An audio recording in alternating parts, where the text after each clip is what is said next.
Hola, soy Martín Rodríguez, director de Nómada, y hoy vamos a hablar sobre la hegemonía de la derecha en la política de Guatemala.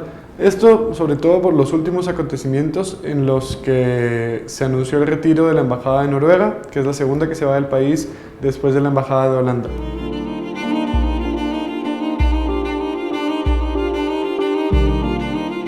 La derecha guatemalteca vio un obstáculo en las organizaciones campesinas e indígenas que se oponían a sus proyectos mineros y de hidroeléctricas sin consultas previas ni redistribución de ganancias.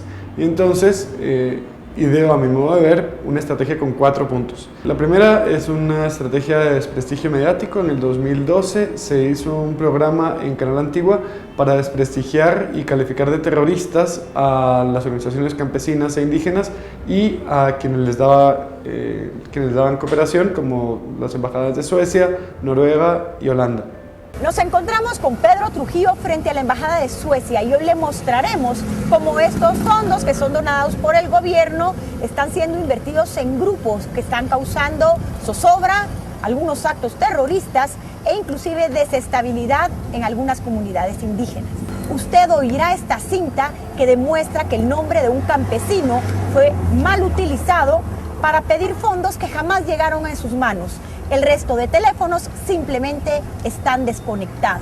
Además, no es la primera vez que el gobierno de Suecia es cuestionado en el ámbito latinoamericano. En segundo lugar, hubo la captura tradicional del Estado, que es lo que todo el mundo hemos protestado este año, que fue el financiamiento de un candidato presidencial como Otto Pérez Molina por parte del sector privado tradicional, que incluía desde a los dueños de Cementos Progreso, según el mismo Otto Pérez Molina en una conversación con el embajador de Estados Unidos, o en la empresa de Eric Archila, el dueño de Canal Antigua. Y cuando llegaron a la presidencia cobraron estas facturas. Eric Archila se convirtió en ministro de Energía y Minas y la Cancillería fue otorgada al sector privado tradicional, que puso, por ejemplo, a uno de sus exgerentes en la Embajada de Guatemala ante Holanda. El tercer punto fue un cabildeo en Guatemala y en Europa para convencer a las embajadas o a los gobiernos de los 3 países de dejar de financiar organizaciones campesinas e indígenas que, como les decía, hacen una oposición al modelo de desarrollo de las grandes empresas. Y al lograrlo, porque lograron que la Embajada de Holanda se fuera de Guatemala y aportaron para lograr que la Embajada de Noruega cierre en Guatemala, le dan un duro golpe a las organizaciones campesinas e indígenas que pierden un aliado político, económico y técnico. Y finalmente hay otro cuarto punto en la estrategia, que es el de otra parte del sector privado de poner demandas contra líderes campesinos e indígenas que se oponen a proyectos mineros o a proyectos hidroeléctricos.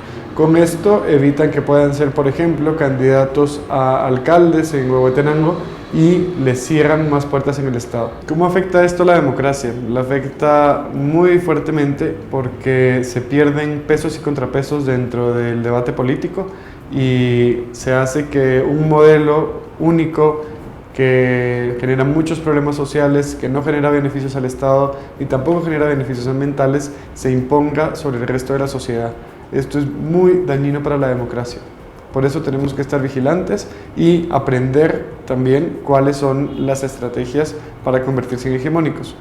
Soy Martín Rodríguez, director de Nómada.